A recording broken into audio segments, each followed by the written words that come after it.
na gaba ake gane zurfin ruwa mutane da na tsaya ake gargadin rayuwar na zaune. Da na gaba ake gane zurfin ruwa mutane da na tsaya ake gargadin rayuwar na zaune.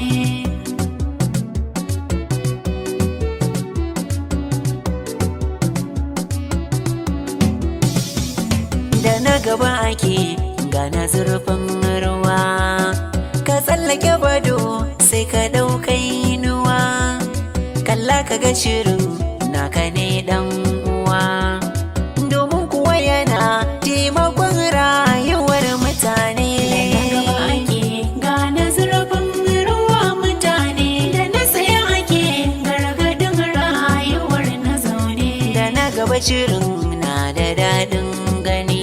Shirin da na gaba ake gane zurfin ruwa shiri ne da ke gayyato muku manya-manyan mutane don jin yadda suka sha gwagwarmaya a rayuwa domin ya zama abin koyi ga na baya. Da na gaba ake gane zurfin ruwa shirin Hausa Bakwai tauraruwar al'umma. Masu kallon shirye-shiryen gidan talabijin na Hausa Bakwai TV, assalamu alaikum, barkamu da sake saduwa da ku cikin wannan shiri na da na gaba ake gane zurfin ruwa. Shirin da na gaba shiri ne wanda hukumar gidan talabijin ta Hausa Bakwai TV da ke jamhuriyar Kamaru wadda ke haɗa shirye-shiryenta a dukkanin nahiyar Afirka, kusan ƙasa 54 da ke kallon mu a halin yanzu, da ma makwabtan ƙasashen Afirka irin su Saudi Arabia da Amerika da sauran ƙasashe. Masu kallon mu kamar kullum mukan kawo muku wannan shiri a kowane mako. Yau kuma gashi Allah ya nufe mu da mu kawo muku wannan shiri tare da wani babban bako wanda yake a nan cikin kanan daba giwa a nahiyar Najeriya, wanda ake kira da SP Abubakar Abdullahi, wanda kuma shugaba ne na wato gidauniya ko kuma a ce kamfani na Choice wurare da ake sai da motoci musamman a wannan nahiya a cikin kanan dabo. A ran kai da zai barka da zuwa cikin wannan shirin. Masha Allah, sannunku da warhaka. To a gurguje masu kallon mu za su so su ji dan takaitaccen tarihin ka kamun mu shiga cikin wannan shirin. So, assalamu alaikum wa rahmatullahi ta'ala wa barakatuhu. Bayan sallama irin ta addinin musulunci, da farko sunana Abubakar Abdullahi, kuma an haife ni a ƙaramar hukumar Dala da take nan cikin birnin jihar Kano. Na yi karatu na primary school a Bacirawa Primary School, sannan kuma na yi secondary school a Science and Technical da take Ungogo. Na yi junior secondary school, sannan na yi senior secondary school a nan dai Science and Technical da take a nan Ungogo, a ƙaramar hukumar Ungogo da ke Bacirawa, wanda kuma na yi karatuna na gaba da senior secondary school wanda na yi fara a nan management da take a jihar Kano, wanda daga nan kuma muka tafi wasu course na ƙarin samun wasu ci gaba da budewa na dangane da mu'amala na yau da gobe da kuma samun wasu abubuwa dai wanda dan adam zai so a ce ya kasance a cikin wannan lamari. Insha Allah. To SP za mu so mu ji menene ya baka sha'awa musamman yanzu yadda ka tsunduma cikin harkar kasuwanci, ga ka kuma jami'in tsaro ta wani bagire kuma ga ka dan kasuwa. To hakikanin gaskiya Allah ya kama wani lokaci kuma muna kan wata gaba wadda take ya kamata mutane da dama su yi koyi da ni, most officially in kira akan personal wanda suke masu ɗamara, saboda wani da bigire muka kawo ko wata gaba muka kawo wanda mai girma shugaban ƙasa shi kansa yana kira ga cewar kar mutane su dogara da karatu ko kuma aikin gwamnati. A kodayaushe ina ganin ba a yi ɗau wani lokaci ma mai girma shugaban ƙasa ya yi magana akan irin wannan gabar na cewar kar mutum ya dogara da ya yi karatu ya tafi kai tsaye da cewar yana neman sai ya samu wata kujera a aikin gwamnati, so ya nemi wata gaba sai ya nuni da harkar noma. Noma ya kunshi abubuwa da yawa. Noma ba ana nufin kawai ka je ka shuka gero ko hatsi ko dawa, no, noma yana da yawa. Kalma ce guda ɗaya amma ma'anarta tana da yawa. So ya kunshi kasuwanci da shi kansa abin da nake kai, saboda kamar kiran da yake yi ita gwamnatin tarayya ba ta da isasshen guri ko ba ta da isasshen kuɗi ko ba ta da isasshen wani abu da za ta wadata kowa cewar kawai in ka taso dole sai an baka ofis a gwamnatance ko kuma wani abu makamancin haka. Wannan abin ne ya bani sha'awa tun kafin ma aka wannan bigiran da zan iya cewa mai girma shugaban kasa CNN kafin ma ya kai matsayin da ya samu matsayinsa na shugaban kasa, ni na daɗe da wannan tunanin. To masu kallon mu muna tare da wannan babban bako a wannan zaure na da na gaba ake gane zarfarwa, kuma kun ji kowane ne wannan babban baba, SP Abubakar Abdullahi, kuma babban dan kasuwa a cikin birnin Kanan Dabo. Ɗan kai da to idan muka yi maganar al'ummomi na Najeriya za a ga cewa waɗansu da dama sun dogara ko alaƙanta kansu da aikin gwamnati, kuma ƙarshe mutum ya aje aikin sai ka ga babu wata madogara a gaba da ya dosa ko kuma ya shiga wani yanayi. Za ka iya gane cewa menene ya sa haka ke faruwa? To, hakikanin gaskiya kusan 70 ko in ce 85% na waɗanda suke aikin gwamnati wallahi ina ganin suna kasancewa a irin wannan bagiran na samun kansa a irin wannan hali. Lokacin da ake kan gaba ta aiki, ake kan kujera ta mulki, mutum yana ganin kamar ba za ta yanke ba, sai a yi amfani da wannan dama wajen buɗaɗa buƙatu, komai in ya zo za a yi shi, wanda kuma ranar da aka ce gabar ta zo ta yanke sai ga mutum ya shiga wani yanayi mara kyau. Ka gada daga naira 1 zuwa miliyan 1 za ka yi solving ɗinta just a minute, amma an ka gabar da za ga naira 1000 sai ta zama tana baka wahala, sai an yi jibin goshi. Saboda me dalili? Tun farko da kake kan wannan damar ba kai kokarin creating wasu abubuwa wanda za su taimaka ma bayan kabar wannan aikin ba. So wannan dalilin yasa nake son yi kira ga duk wanda yake ma'aikaci na gwamnati, civil servant, da duk wanda ya zama personal, gaskiya mai wa kanmu karatun ta nutsu don mutum ya zama cewar ya yi amfani da wannan dama a lokacin da yake da ita, ya yi creating wani abu. Ba lalle wai sai ka zauna ba, akwai wanda za su rike ma amana, wanda lokacin da aka ce an bar aikin za ka zo kuma ka zauna a wannan gurin ya amfanar da kai da 'ya'yanka da zuri'arka da familinka da wasu ma jama'a gaba daya. So wannan shine kiran da nake son yi ga al'umma, most officially masu aikin uniform da kuma ma waɗanda suke kan aikin gwamnati, da su tsaya su yi nazari don samo wa kansu makoma bayan sun bar aiki. To SP, za mu so mu ji irin abubuwan da mutum ke sa kansa yayin da yake kan karagar wato aiki na wanda yake dosa, kamar da me kenan. To so mu ji ito gaskiya ne, dogon guri ko hidima da mutum ke hallanta wa kanshi daga baya kuma tafi karfinsa. To dalili shine gaskiya, hakikanin gaskiya, most officialin mutane da suke akan wannan damarmaki sun ta'allaka ne akan kuɗi ne wanda yake shigowa a gwamnatance, kuma kuɗi ne wanda yake kawai kake ganin yana zuwa. Most officially kamar sun dogara da allowances, don kama ajiye maganar salary wani abu ne wanda yake ka san shi daban, duk every month zaka zo ma kaza. Akwai in har kana da kujera babba kana tunanin allowances da wasu hanyoyi da dama wanda sirri ne na office da suke shigowa da mutum. Wa'annan abubuwan ne mutane suka fi dogaro da su wajen zuciyar, sai su danna zuciyar wajen faɗaɗa tunaninsu da kuma nazarinsu wajen samowa da kansu wani abu bayan sun bar wannan kujerar. To shine nake kira ga al'umma, wannan abin ya zama su ɗauke shi is minor, ƙarami, su ɗauke shi ƙarami ba babba. A lokacin da ake kan kujerar babba ne a gurinsu, amma ni a tunanina wallahi ƙarami ne, saboda duk girman shi lokacin abinda ka dogara shi ka ƙi samu wa kanka wata madogara da har za ka yi amfani da ita, kuma wani ɗan ƙanƙanin lokaci cikin abu uku daidai sai ya faru. Ko yau a ce an samu matsala akan wannan kujerar ma an cire ka kan wannan kujerar ba ka kai, ko kuma ritaya, dole da inda da rai sai ta zo ma. Ko kuma yau a ce a'a posting ne ma akan abin da kake an dauke ka, in kai ma'aikacin damara ne ka bar wannan damar, bai zama lalle kuma da zaka je ta daidai da wanda kake kai ba. In ma'aikacin gwamnati ne za a ce mass officially yanzu da ake bangaren politics a ce yau ka bar kujerarka kana matsayin director ka yau kasa, to nan ma samun ka da kake akan wancan lokacin ya ragu akan nan, kaga nan ma akwai matsala. To amma an faɗaɗa tunani, an je an yi karatun wasu abubuwa, kuma abin da zai baka mamaki, faɗaɗa tunanin fa ba ya kai kaɗai wani. Akalla yanzu a wannan kamfani The Choice of Africa Nigeria Limited ina da members a wannan kamfanin mutum 27. 27 mutum 27 ran kai dai ka zama gwamnati sun dogara da Allah kuma sun dogara da wannan kamfanin.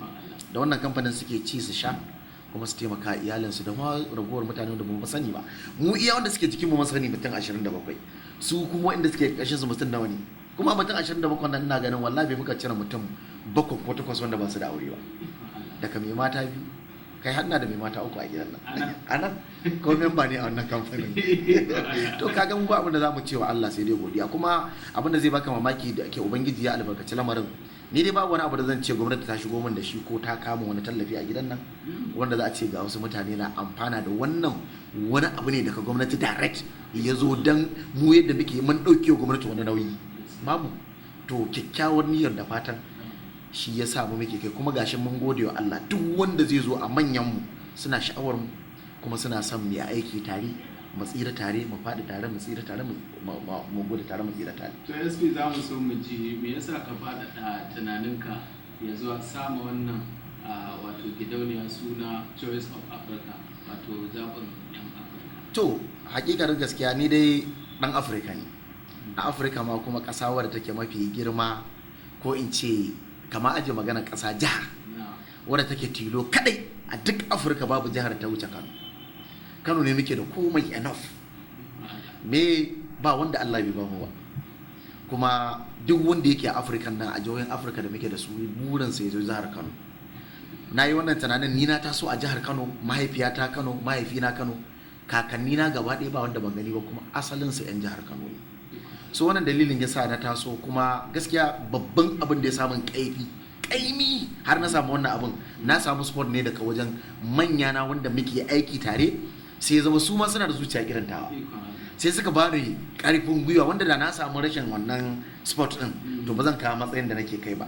Asalin wanda ya so sun wannan kamfanin ya ba ni karfi na wannan kamfanin, hatta kudin rent da za a biya a farko wannan kamfanin shi biya dan sanda ne. Alhaji Hassan Galadima wanda former ADC ne na Ma'azu na Bauchi, sun yi shekara 8 da gwamnan Bauchi, yana kan aiki ina kan aiki, muke ta wannan abubuwan har yau bar aiki ne kuma gashi ana buga da. So wannan abin na samu support ne gaskiya daga wajen manya na wanda suke da abin da na zuciyata, kuma na samu masu karfafa min gwiwa da ni wannan lamarin, kuma shine abin Allah ubangiji ya taimake mu kuma ya albarkaci abin gashi muke kai. Su masu kallon mu har yanzu dai muna cikin wannan shiri na da na gaba ake gane zurfin ruwa. So SP za mu so mu ji menene kiran ka ilahirin matasan da ke Najeriya musamman kan gabatowar zaɓe. To tabbas hakika kira ne wanda ya kamata zan yi shi akan matasa 'yan uwana irina. Zaɓe yana karatowa, kuma wasu ɓata garin shugabanni na amfani da matasa wajen cimma bukatunsu, wanda hakan kuma na karya dukkan wani lago na matasan Najeriya. Hakan za a ga an kai matsayin da ana kashe-kashe da kone-kone da lalata wani property na gwamnati, kuma hakan yana da nasaba ne wajen ba su kwayoyi da wasu abubuwan maye, wasu har da safara na muggan makamai wanda suke amfani da su wajen aiwatar da wannan abubuwan don su samu bukatunsu. So ina kira ga matasa mu kanmu fada, kuma mu kanmu karatun ta nutsu. Matasa su ne waɗanda muke sa ran za su maye gurbin wannan shugabannin da suke sa su yi wannan abu. To kaga ko har ya zama cewar matasa ba su tsaya sun nutsu don tabbatarwa da kansu sun bi hanyar da ta dace da kuma yin abin da ya kamata ba, to zai zama cewar manyan da za su zo nan gaba da za su yi replacement din manyan da muke kai gaba sun zama cewar sun mafi manyan da suke kai yanzu lalacewa, wanda mu ba za mu so haka ba. Matashi za a gan shi da karatunsa da iliminsa na arabi da na boko, amma an je kan wani ɗan ƙanƙanin abu, wasu 'yan kuɗin da ba su taka kara sun karya ba, ya kauce daga kan hanya gaba ɗaya, ya musguna wani, yana bakanta wani, yana yin abin da bai dace ba. Gaskiya ana kira ga matasan mu na Najeriya, most especially mana arewacin Najeriya, dukkanin ne aka fiye samun irin wannan abubuwan, da ya kamata mu kan makarantun ta nasu mu tabbatar da demokuraɗiyya ba hauka ba ce. Demokuraɗiyya wani abu ne wanda yake na tabbatar ma da yancinka, kuma tabbatar ma ka zaɓi abin da kake so. Ga sana ya kasashe da yawa, America ba aka yake ba da sauran kasashe na duniya demokuraɗiyya suke ko ba haka suke yi ba. Me koyi ga wannan kasashen dan tabbatarwa da jihohinmu da ƙasarmu ci gaba, samun lafiya da zaman lafiya da kiyaye rayuka da dukiyan al'umma. Wannan shine abin da ya kamata in kira da matasa, kuma ina fatan cewa ba a ce duka ba, wasu za su ji insha Allah kuma za su yi kira ga wanda suke jikinsu don su mu gudu tare mu tsira tare. To masu kallon mu, babban bakon mu kenan na wannan mako a cikin wannan shiri na da na gaba ake gane zurfin ruwa, wanda kun ji irin kira da yayi da kuma irin tsokaci da yayi da kuma irin gudunmuwar da yake bayarwa musamman a nan kanan dawo ta nahiyar Najeriya, wanda kuma kun ga irin yadda ya samar ma matasa musamman al'ummomi da ke wani yanki wanda suke dogaro da kansu. Mun gode kwarai da gaske SP da wannan gudunmuwa. A ƙarshe za mu so mu ji Hausa Bakwai TV ta kawo maka ziyara a ofishinka, za mu so mu ji me za ka ce ma wannan tasha. To hakikanin gaskiya ina mai matuƙar nuna farin ciki wanda ba zai misaltu ba dangane da wannan tasha mai albarka, kuma haka ake so ga dukkan wasu tashoshi ba ma Hausa Bakwai kawai ba, da su yi ƙoƙari na yada wani abu da zai zama ci gaban al'umma da ƙasa gaba ɗaya. Ta haka ne don wannan tashoshin su suke yaɗar da saƙo kai tsaye ga wanda bai fito ba, yana zaune a gida, ko mai halin rashin lafiya, ko mutumin da yake wani abu wanda bai kai ga inda yake kan ya kai ba, to wannan saƙo ne yake zuwa mai kai tsaye wanda ya fi ƙarfin waya mata aiwatar da wannan saƙo.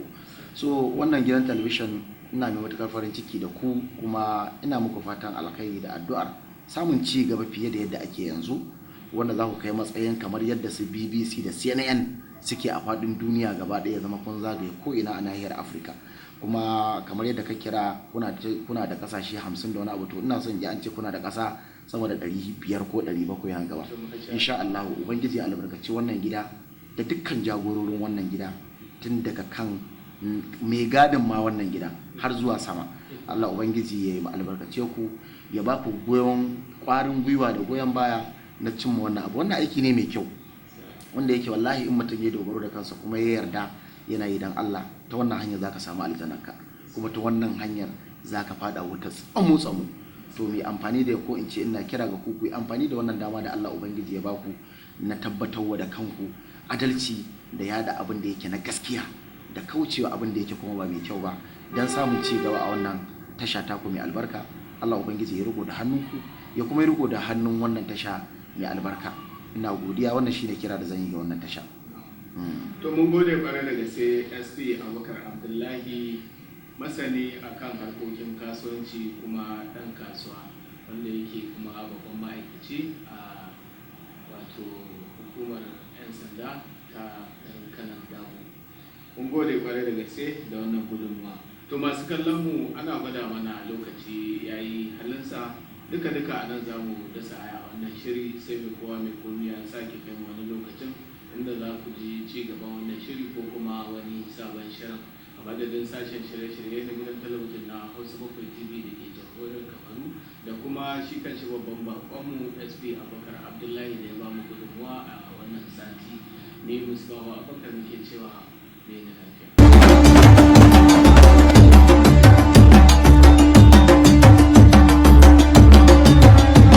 Albishirinku masu kallonmu, kafin ku ce goro, a madadin mai gidan talabijin na Hausa Bakwai TV, Alhaji Abdullahi Sadau, da kuma jajirtaccen manajan shi na tarayyar Najeriya, wato Musbahu Abubakar, muna jinjina tare da albishir ga al'ummar ƙasashen Afirka da ma wasu sassa na ƙasashen ƙetare, kamar irin su Kano, Katsina, Daura, Zamfara, Sokoto, Kebbi, Zaria, birnin Zazzau, Borno, Adamawa, Taraba da kuma sauran jihohi na ƙasar Najeriya, a ƙasashen ƙetare kamar irin su Kamaru, Ghana da kuma jamhuriyar Nijar.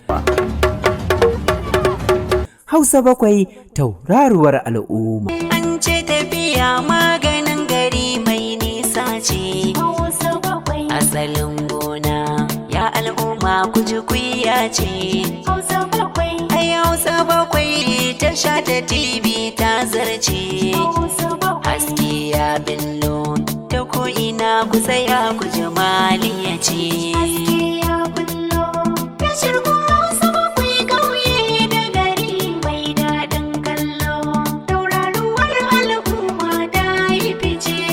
Ilmantarwa duka duniya yau sun gane. Hausa Bakwai. Wa'azantarwa idan ka nan dai ne a nishadantarwa na tashar gadaban ma ne inda kun gano kunna Hausa bakwai yau damar kuce ake gane zurfin ruwa mutane da na tsaya ake gargadin rayuwar na zaune da gaba ake gane zurfin ruwa mutane da na tsaya ake gargadin rayuwar na zaune